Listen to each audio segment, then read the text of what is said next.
하나님 말씀 히브리서 4장 14절에서 16절까지 말씀, 오늘 함에 계신 말씀 여러분 읽을 때 우리 입에서 임한 음성 듣기를 주 이름으로 축복합니다. 우리 같이 봉독하겠습니다. 시작. 그러므로 우리에게 큰 대재앙이 계시니 승천하신 이곳 하나님의 아들 예수시라. 우리가 믿는 도리를 굳게 잡을지어다. 우리에게는 대재앙은 우리의 약함을 동정하지 못하실 이가 아니요 모든 게 우리와 똑같이 시험을 받으신 이로되 죄는 없으시니라. 그럼 우리가 긍휼하심을 받고 때를 따라 돕는 은혜를 얻기 위하여 은혜의 보좌 앞에 담대히 나아갈 것이니라. 아멘. 온전한 신앙 시리즈를 지금 계속하고 있습니다. 저는 여러분이 2022년 8월 마지막 주까지 온전한 신앙이 무엇인가를 여러분이 꼭 새길 수 있는 은혜가 있기를 원합니다. 오늘은 온전한 기도는 무엇인가?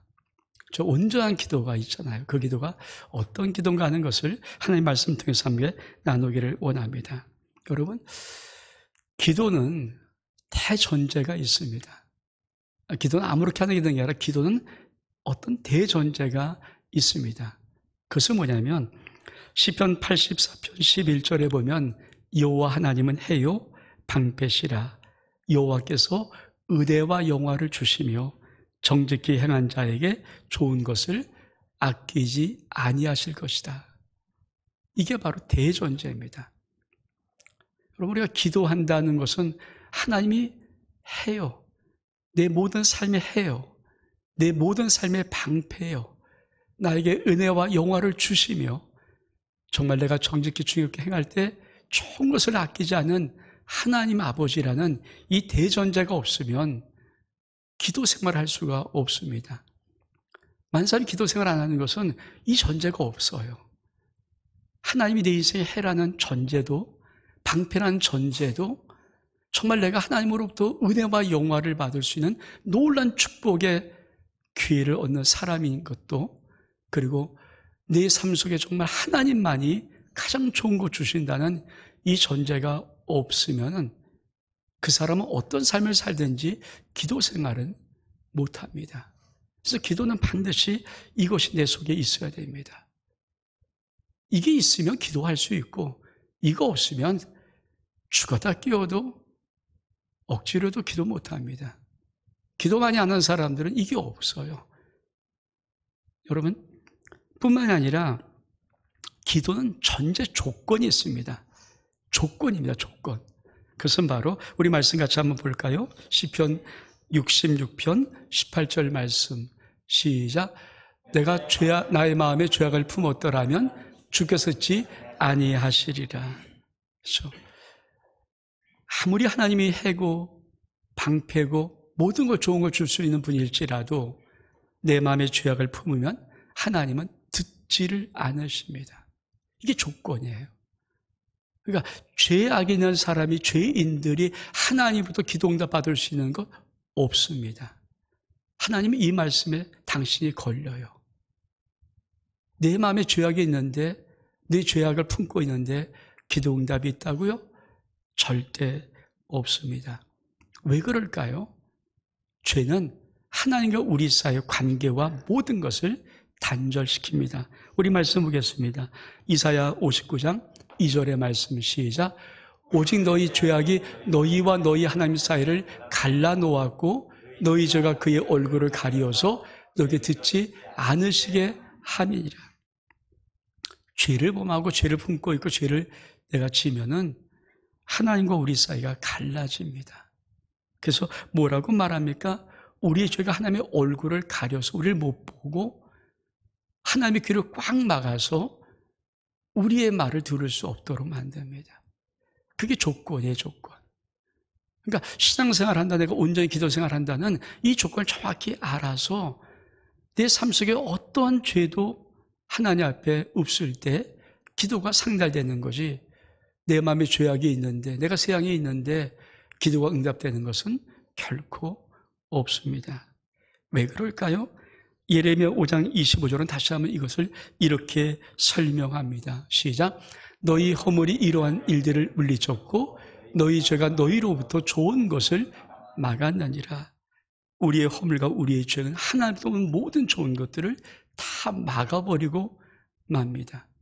여러분, 그래서 기도의 대전제와 조건을 정확히 아는 것이 온전한 기도를 하나님 앞에 드리는 아주 중요한 핵심입니다.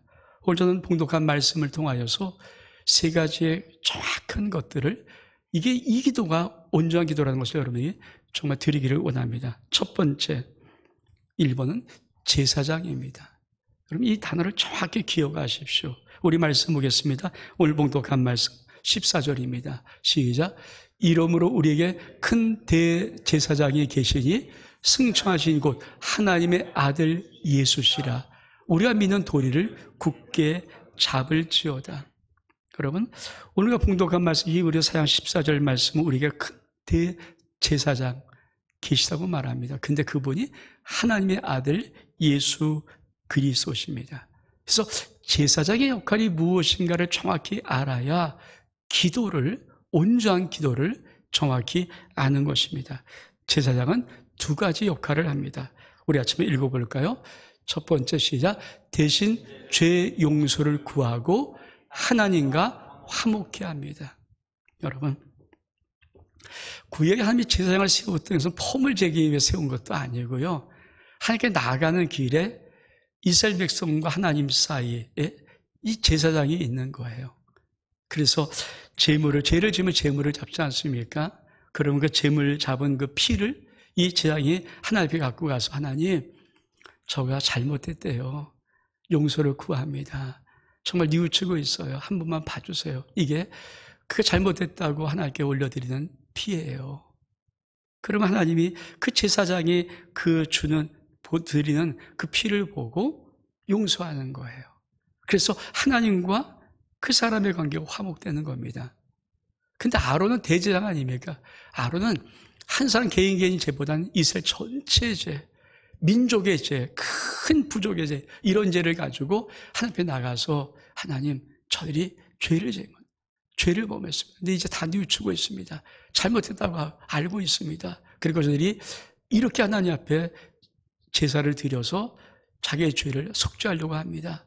또 피를 가지고 올려드리면 하나님이 그 피를 보고 그래 내가 저들의 죄를 용서한다. 그러면 이 제사장들이 와서 너희 죄가 용서함 받았다. 이제 너는 하나님과 화목한 관계가 되었다. 그래서 관계를 맺어주는 거예요. 여러분 근데 오늘 우리가 봉독한 말씀은 뭐라고 말합니까? 이렇게 말씀합니다. 그러므로 우리의 큰 대제사장이 우리에게 있다. 근데 그분이 바로 하나님의 아들 예수다. 여러분 그래서 예수님이 도대체 어떻게 대제사장 역할을 감당하셨는가를 정확히 알아야 우리의 기도가 열리기 시작합니다. 예수님은 속죄를 이루신 분이십니다. 우리 말씀 보겠습니다. 히브리서 12절 말씀, 히브리서 9장 12절 말씀 시작. 염소와 송아지 피로 하지 아니하고 오직 자기의 피로 영원한 속죄를 이루사 단번에 성소에 들어가셨느니라. 그렇습니다. 여러분 하나님 앞에 나가려면 죄를 지은 사람은 반드시 제물이 드려야 되죠. 그래서 그 양이든 소든 염소든 비둘기든 제물을 드리든 또 때는 곡식일 수 있고 그래서 어떻든 그 제물을 드려서 하나님 앞에 나가야 되는 것입니다. 그게 하나님 내가 잘못했어요 하는 표시거든요. 그리고 하나님은 그 피를 보시면서 용서하시는 거거든요. 근데 오늘 성경은 뭐라고 말합니까? 염소와 송아지 피로 하지 아니하고 오직 자기의 피로 영원한 속죄를 이루사 단번에 성소에 들어가셨다. 우리 주님이 당신의 피로 영원한 속죄를 이뤘다고 말합니다. 여러분 이 말씀 의미는 뭐예요? 우리 주님이 당신이 제물 되어서 하나님 앞에 하나님 내가 죄 대신 죽었어요. 제 죄를 용서해 주세요. 내가 저 사람을 위해서 내가 죽었습니다. 내 피를 보고 주님 용서해 주세요. 근데 그거를 어떻게 영원한 속죄를 이루었다는 거예요. 다시는 제사가 없을 만큼 영원한 속죄를 우리 주님이 완벽히 이루신 것입니다. 그 주님은 그럼 영원한 속죄를 통해서 무엇을 하기를 원하셨을까요? 요한일서 2장 2절 말씀 같이 한번 읽겠습니다. 요한일서 2장 2절 말씀 시작. 그는 우리 죄를 위한 화목제물이니 우리만 위할 뿐 아니요 온 세상의 죄를 위하심이라. 그렇습니다. 우리 주 예수 그리스도의 영원한 속죄를 이루던 그 제물을 성경은 이렇게 말합니다. 화목제물이다. 화목제물이다.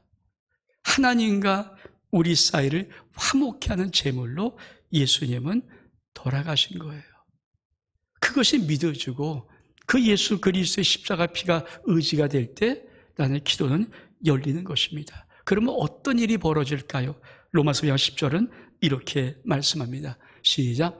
곧 우리가 원수 되었을 때 그의 아들의 죽으심으로 말미암아 하나님과 화목하게 되었은즉 화목하게 된 자로서는 더욱 그의 살으심으로 말미암아 구원을 받을 것이니라. 하나님 아들 예수 그리스도가 나의 대신지시고 나의 모든 죄를 위해서 십자가에 죽으신 그 화목제물은 영원한 속죄를 이루고 어떻게 역사하냐면 하나님과 화목케 하는 거죠. 그러니까 우리 주님은 화목제물로 죽으시고 당시에 큰 대재앙이 되어서 우리 하나님 앞에 나가서 하나님 저 사람의 죄 때문에 내가 죽었습니다. 내 핏값으로 저 사람의 죄를 용서해 주세요라고 하나님과 우리를 화목시키는 거예요. 그렇기 때문에 우리의 모든 기도에 이 놀라운 재앙권을 감당하는 이 주님 때문에 우리가 하나님과 모든 기도를 응답받을 수 있고 드릴 수 있는 것입니다. 이게 기도예요. 온전한 기도. 내가 얼마큼 열심히 하는가? 기도 아니에요. 내가 얼마큼 애쓰는가? 그거 기도 아니에요. 온전한 기도는 오직 예수 공로예요. 예수 십자가예요. 정말 내가 온전한 기도로 드리는 것은 내게 있지 아니하고 주 예수 그리스도의 십자가의 죽으심의 공로만이 나의 모든 기도를 온전하게 하는 거예요. 많은 사람이 기도할 때 기도 문제 갖고 나갑니다. 기도 제목 갖고 나갑니다. 여러 가지 사건 문제 갖고 막 죄송한 얘기지만 왜 그런 많은 기도들이 때로는 허공에 메아리 치는 것으로 끝나버릴까요? 그것은 여러분이 온전한 기도 자체를 몰라서 그래요. 기도는 내가 드릴 때, 내가 예수님께 나갈 때 이 화목하는 관계, 화목이 어떤 겁니까? 내가 내 선행으로 화목하는 것도 아니고 내가 열심히 했다 이거 화목하는 것도 아니고 하나님과 나 사이 예수 그리스도 화목제물 되시고 나의 모든 죄를 용서해 주시고 그리고 하나님 앞에 나가서 하나님 내가 저 때 총미 때문에 내가 죽었습니다. 이렇게 말씀하는 제사장인 예수 그리스도가 있을 이것이 온전한 기도예요. 이걸 느끼지 못하고 기도하는 기도는 다 그냥 말하는 거예요. 많은 분들이 기도를 왜 안 합니까? 응답이 별로 없어서 그래요. 왜 응답이 없습니까? 온전한 기도를 사실 몰라서 그래요. 내 힘으로 하고 나로 하는 것이지 기도할 때만 정확히 제사장, 화목제물 예수 그리스도 이게 히브리서 14절 말씀이 내 속에서 딱 들어와서 내가 주님의 십자가를 의지하고 예수 공로를 의지하고 예수 피 갖고 나가야만 그것이 온전한 기도가 되는 것입니다. 두 번째, 기도 그러면 알아야 될 것이 동명상련입니다. 우리 말씀 보겠습니다. 히브리서 4장 15절의 말씀 시작. 우리에게 있는 대재앙은 우리 연약함을 동정하지 못하실 리가 아니요 모든 일에 우리가 똑같이 시험을 받으신 이로되 죄는 없으시니라. 여러분, 우리는 대제사장 예수 그리스도 우리 하나님의 아들은 우리 연약함을 동정하지 못하실 리가 아니다. 여러분, 동병상련이라는 단어가 있습니다. 우리 같이 한번 그 뜻을 볼까요?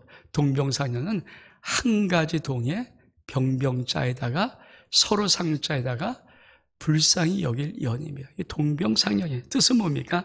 같은 병을 앓는 사람끼리 서로 가여이 여긴다. 이게 동병상련입니다. 여러분, 동정이란 단어가 원어로 심파네오입니다. 이 심파네오라는 단어는 함께 고생하다, 함께 같은 것을 겪다라는 뜻이 있어요.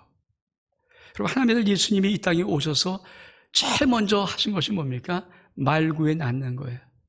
말구에는 어쩌면 가장 밑바닥에 더 내려갈 수 없는 상태를 말하기도 합니다. 그뿐 아니라 우리 집은 나사렛 사셨어요. 나사렛은 지금 의미가 뭡니까? 빈민촌이에요. 쉽게 말하면 굉장히 가난한 동네 중에 하나예요. 그래서 나다니엘이 나사렛에서 무슨 선한 것이 나는 이 말의 의미를 할 수밖에 없는 게 있어요. 야, 그런 빈민촌에서, 그런 깡촌에서 그렇게 뭐 그런 것에서 어떻게 선제가 나와? 이거 자기 이해를 못 하겠다는 거예요. 여러분, 그만큼 나사렛은 가난의 동네의 상징입니다. 가난해 보셨어요. 그래서 가난이 뭔지를 알아요. 그러나 예수님은 무엇입니까? 아버지가 일찍 돌아가셨어요. 아버지가 없는 부재를 알아요. 예수님은 아십니다. 그렇죠? 아버지 요셉은 일찍 사라져버리잖아요. 돌아가셨거든요. 예수님의 직업은 목수예요. 목수는 그 당시에 유대인 직업 중에 세 개 천직이 있는데 그 중에 한 직업이 목수입니다. 좋은 직업 아니에요. 우리도 이조시대 때 백정글은 뭡니까? 천민이 하는 직업이잖아요. 평민이 그 직업을 안 갖잖아요. 백정은 천민 계급이 하는 거거든요. 지금은 뭐 그런 게 없지만 그 당시의 문화. 근데 예수님 당시의 목수의 직업은 천민의 직업이요, 천직이라고 말하는 직업입니다. 그뿐에 예수님 공생의 사역을 시작할 때 40일 물 한 모금 안 마시고 금식하셨어요. 여러분 40일 굶어본 배고픔을 알아요. 얼만큼 배고픔이 힘들고 어려운지. 그렇잖아요. 그거 아세요. 그뿐이 아닙니다. 피곤하셔서 유대인 남자는 우물에 앉지 않거든요. 예의가. 근데 우물에 앉아버리고 백구물에 이게 머리를 대고 주무시는데 풍랑이라도 깨질 못할 만큼 깊은 고단잠을 주무세요. 사시면서 피곤이 뭔지를 아시는 거예요. 피곤에 쪄들었던 걸 아시는 거예요. 얼만큼 피곤한 것인지. 그것뿐입니까? 고향에서는 왕따를 당하세요. 인정도 못 받아요. 배척을 당하십니다. 조롱을 받습니다. 멸시를 당합니다. 죄 2명을 씁니다. 십자가에서는 벌거벗고 수칠당합니다. 침뱉음 당합니다. 그리고 마지막 십자가에 돌아갈 때는 십자가의 죽으심으로 처절한 고통을 알아요. 얼만큼 죽기까지가 힘든 것인지. 그래서 뭡니까? 시편 기자가 예수의 모든 뼈를 다 셀 수 있다. 여러분 다 뼈가 다 빠져버리는 거예요. 십자가에서는 다 뼈를 빠뜨린 느낌. 입술에 턱이 탁탁 붙는 그 느낌. 그걸 알아요. 얼만큼 지독한 고통. 그러니까 예수 그리스도는 저 밑바닥 가난부터 시작해서 인간의 가장 극심한 고통이 최상의 모든 고통까지 다 겪어보셨어요. 그래서 그 주님은 우리에게 이렇게 말씀하십니다. 우리가 시편 103편 14절 말씀 같이 한번 읽겠습니다. 시작. 이는 그가 우리의 체질을 아시며 우리 한지의 먼지뿐임을 기억하시미로다. 다 아세요. 나를 만드신 분이 나를 알기도 하지만 이 땅에 인간의 몸을 갖고 살아보셨던 분이기 때문에 정확히 내가 누군지, 내가 얼마나 연약한지를 알고 계십니다. 그것뿐이 아니라 눈물을 알고 계세요. 우리 이사야 38장 5절의 말씀 같이 한번 읽겠습니다. 시작. 내가 내 기도를 들었고 내 눈물을 보았노라. 히스기야 왕이 죽을 병이 걸렸을 때 하나님 앞에 나갔을 때 하나님께서 말씀하신 말씀이거든요.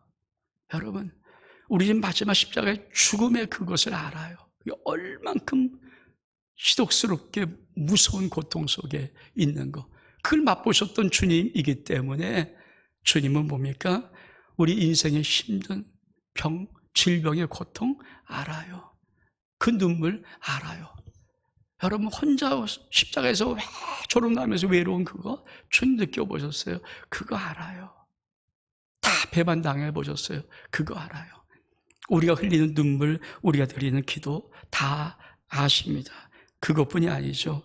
우리 모든 필요한 것을 다 아십니다. 우리 마태복음 6장 31절로 32절의 말씀 시작. 그러므로 염려하여 이르기를 무엇을 먹을까 무엇을 마실까 무엇을 입을까 하지 말라. 이는 다 2절입니다. 이는 다 이방인들이 구하는 것이라 너희 하늘의 아버지께서 이 모든 것이 너희에게 있어야 할 줄을 아시니라. 배고파 보셨고 이 땅을 살아보셨기 때문에 가난이라는 것을 겪어보셨기 때문에 그렇잖아요. 머리를 것 없이 살아보셨기 때문에 그 현장이 어떤 것이 삶이 어떤 것인지 그거 아세요. 아시기 때문에 당신은 우리를 도울 수 있어요. 당신은 우리의 마음을 이해할 수 있어요. 우리 사정을 아시기 때문에 당신은 우리를 어루만질 수 있어요. 나의 전부를 아십니다. 시편 139편 2절로 4절까지 말씀 같이 한번 읽겠습니다. 시작. 주께서 내가 앉고 일어섬을 아시고 머리 나의 생각을 밝히 아시오며 나의 모든 길과 내 눕는 것을 살펴보였으므로 나의 모든 행위를 익히 아시오니 여호와의 내 혀의 말을 알지 못하는 것이 하나도 없으시니이다. 여러분, 나의 모든 삶을 감찰하는 의미도 있겠지만 그러나 나를 아세요. 여러분, 우리는 얼만큼 많은 시간 동안 때로 그렇죠, 남이 모를 만큼 한숨을 내쉴 때도 있고 남이 들리지 않을 만큼 작은 신음소리일 때가 얼만큼 많습니까? 그렇잖아요, 여러분. 사실 우리는 그렇죠, 인생을 살면서 모든 사람이 나를 다 오픈하기보다는 때로는 가족한테도 숨길 수밖에 없는 나의 한숨이 있고 나의 답답함이 있고 나의 어려움이 있고, 근데 주님은 그걸 다 혀의 말까지도, 내가 나도 모르게 끙하는 이 혀의 말까지도 주님은 알아들으시는 분이에요. 그래서 여러분, 온전한 기도의 대전제가 뭔지 정말 중요한 게 뭔지 아십니까? 주님이 나를 다 아신다. 왜 많은 사람들이 하나님 앞에 나와서 기도하면서 기도의 응답을 받지 못할까요? 이걸 몰라요. 그러니까 나는 그냥 하나님의 청소만 쫙 날려가면서 속에서 뭡니까? 하나님 힘든데 주님 좀 뭐 하시는 거예요? 정말 이런 거예요. 아니에요, 여러분. 정말 내가 온전한 기도할 때 뭡니까? 나를 다 아세요. 내가 아버지, 그러면 주님은 그 깊은 걸 알고 계세요. 정말 여러분, 많은 소리 안 하고 한마디 본 적이 있습니까? 전 주님 앞에 응답받는 많은 것들을, 어떤 것들은요, 그냥 솔직히 속에서 한마디 딱 하는 거예요. 아버지.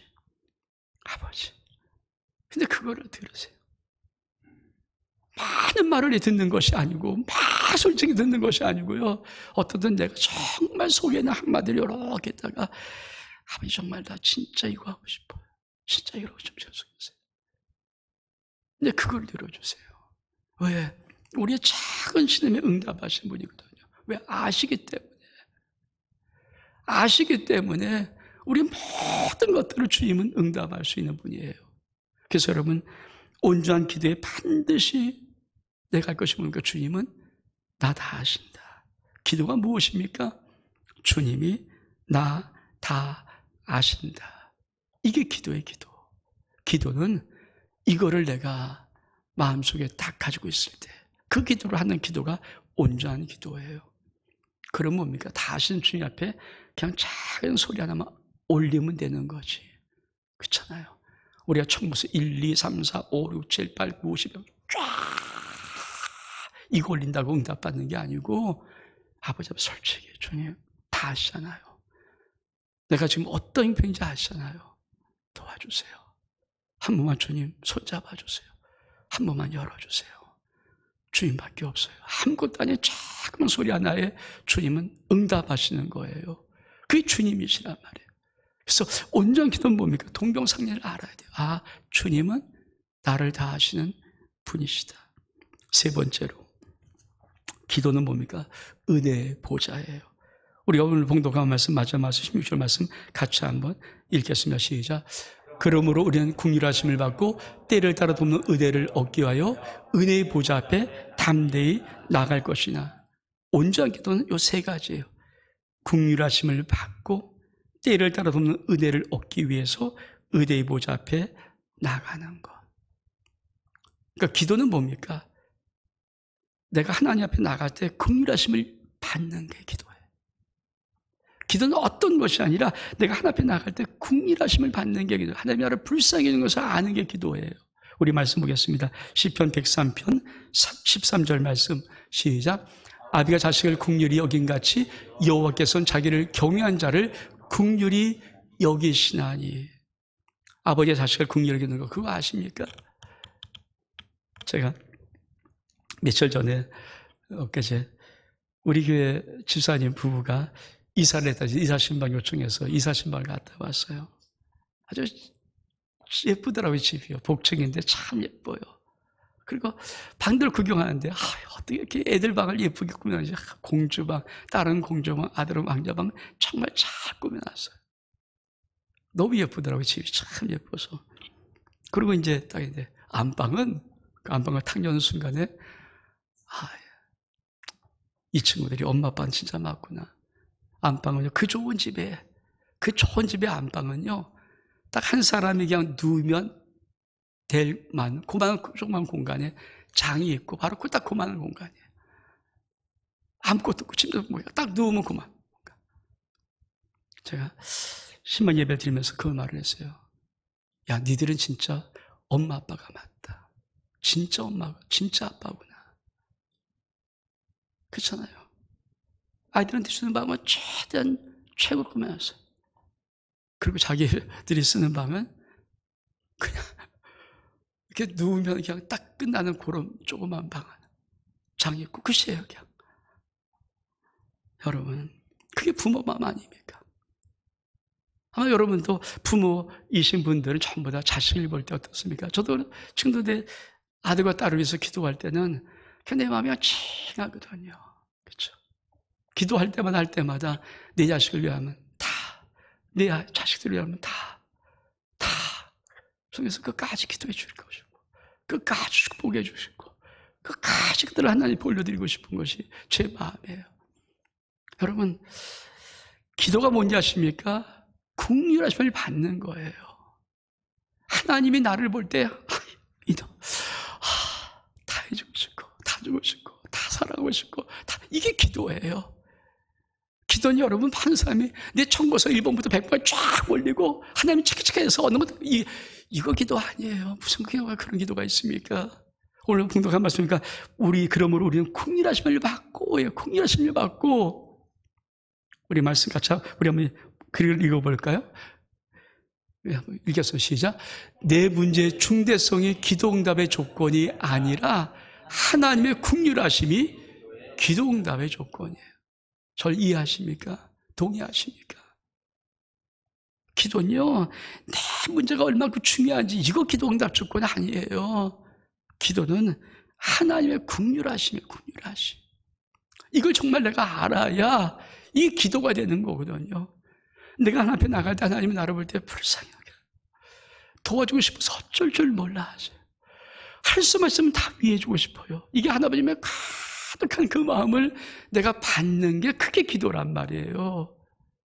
그러니까 많은 사람들이 기도를 막 전투로 하는 거죠. 기도 아닙니다. 많은 사람이 대충 기도하죠. 왜? 모르니까. 여러분, 아버지 앞에 오는 자식들이 그렇잖아요. 거리하듯이 오면은 그 느낌이 그게 무슨 느낌이겠어요? 아들이 영국하고 자식이 올 때는 안마로 가만히 있어도 아버지는 다 알잖아요. 다 하고 싶고, 다 해주고 싶고. 그게 하나님과 우리 사이에. 그래서 하나님은 기도란 말을 쓸 때, 그러므로 우리는 긍휼하심을 받고. 여러분이 정말 오늘 이후로부터 모든 기도의 삶 속에 좁에 나갈 때 하나님의 긍휼을 받는 은혜가 있기를 주의 이름으로 축복합니다. 하나님이 여러분 보면 그냥 좋아, 어쩔 줄 모르고 마음이 칭하시고 마음속에 하나님의 그 사랑의 마음이 움직이시는 그게 바로 진짜 기도예요. 뿐만 아니라 뭐라고 말합니까? 때를 따라 돕는 은혜를 얻는 거예요. 때를 따라 돕는 은혜. 우리 말씀 보겠습니다. 신명기 28장 12절 말씀 시작. 여호와께서 너를 위하여 하늘에 아름다운 복을 여시사 내 땅에 때를 따라 비를 내리시고 내 손에는 모든 일에 복을 주시리니 내가 많은 민족의 구울 자도 너는 꾸지 아니할 것이요. 기도는 뭡니까? 때를 따라 복을 주는 거예요. 하나님께서 약속하신 겁니까? 하나님의 아름다운 복을 줘서 내 땅에 때를 따라 복을 준다. 이 때를 따라는 말이 유카이토스입니다. 원어로 유카이토스라는 말은 뭡니까? 가장 적합한 때, 가장 적절한 때. 그래서 기도 응답 받은 사람의 특징이 뭡니까? 가장 적당한 때, 적절한 때 주면 응답해 주세요. 그걸 뭐랍니까? 하나님의 시간이다. 주님의 시간을 말하잖아요.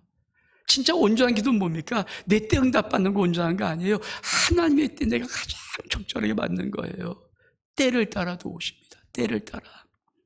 여러분, 이게 온전한 기도예요. 그러니까 내가 하나님 앞에 나갈 때 뭡니까? 하나님은 때를 따라 나를 도우시는 분이십니다. 가장 적절한 접근한데 하나님은 당신의 놀라운 은혜로 나를 축복하십니다. 그때가 언제인가? 요셉의 7년 우리가 기도 7년하고 같이 기도하는 기도, 7년 동안에 응답되는 것도 있겠지만 사실은 제가 말하는 것은 여러분 인생 속에 그 자녀들이 앞으로 10년 뒤, 20년 뒤, 30년 뒤, 30 인생을 살아갈 때 그때 하나님이 여러분의 모든 7년의 기도를 들으시고 그때 가장 놀라운 때 응답하는 축복들, 전 그걸 말하는 거거든요. 그게 요셉의 7년 기도의 핵심이에요.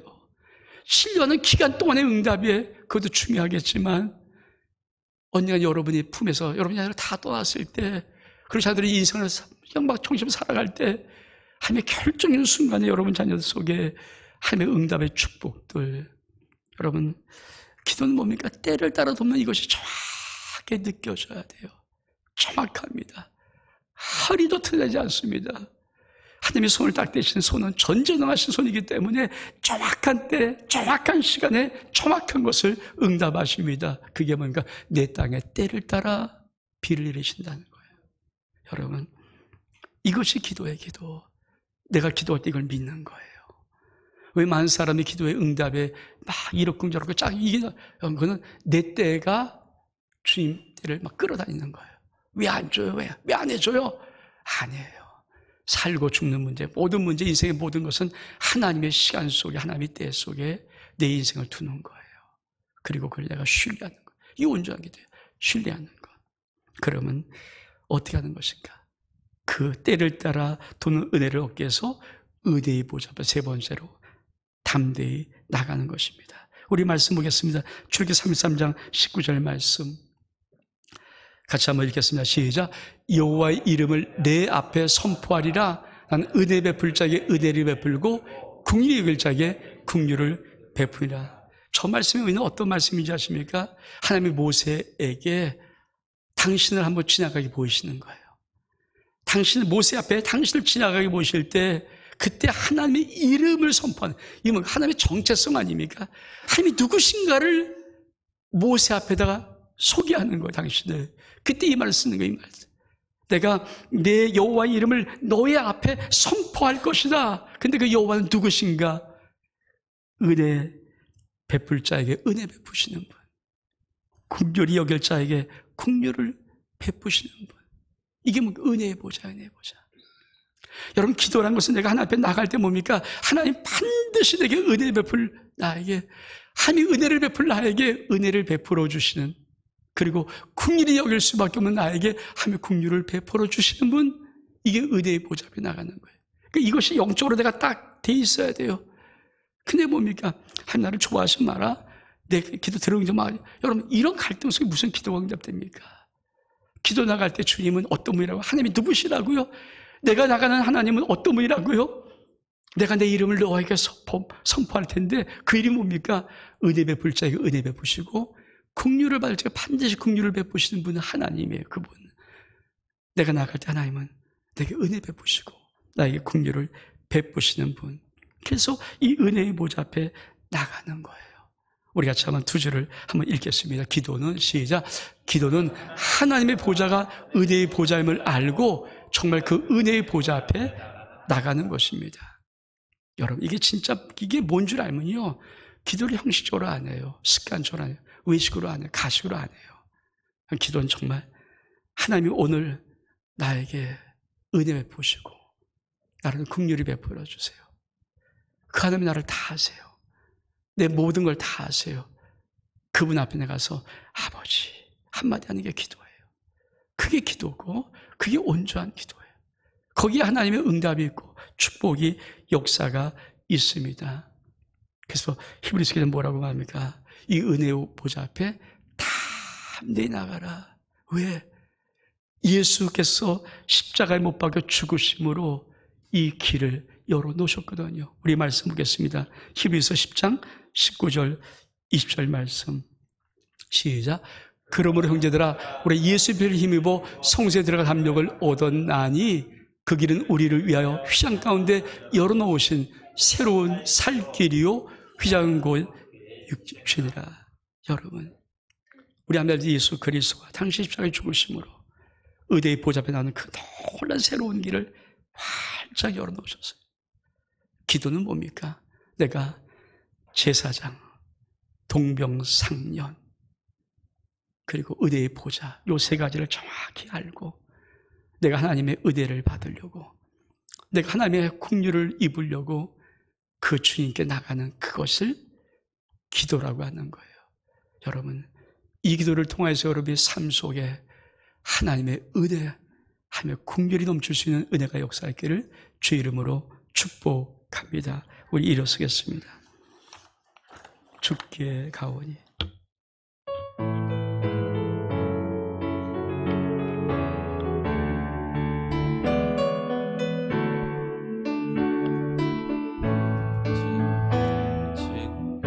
주께 가오니 날 새롭게 하시고 주의 은혜를 부어주소서.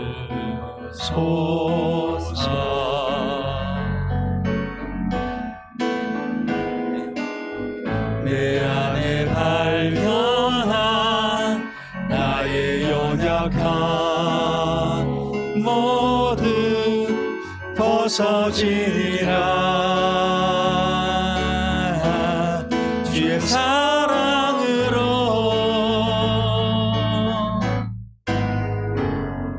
주 사랑 나를 붙드시고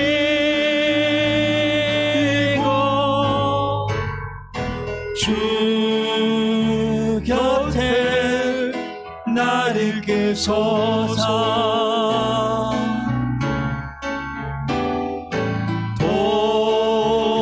독수리 날개쳐 올라가는 나 주님과 함께 일어나 걸으리.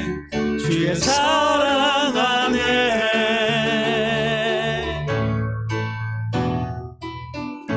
나의 눈 열어 주를 보게 하시고 주의 사랑을 알게 하소서.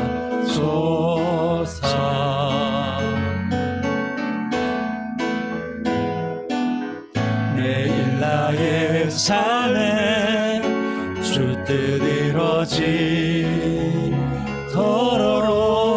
새롭게 하소서. 주의 사랑으로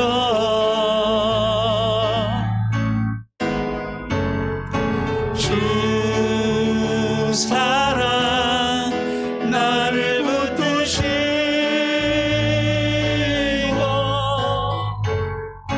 주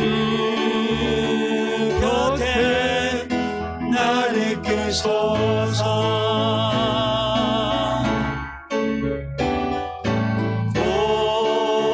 독수리 날개쳐 올라가는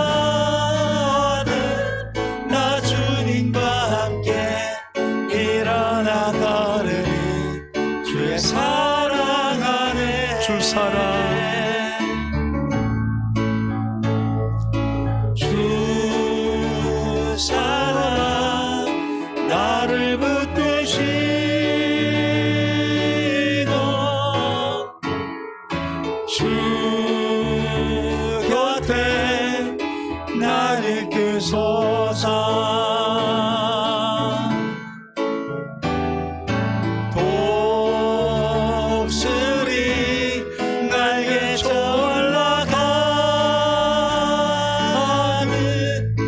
주님과 함께 일어나 걸으리.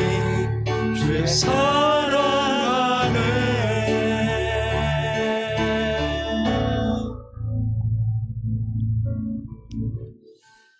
하나님,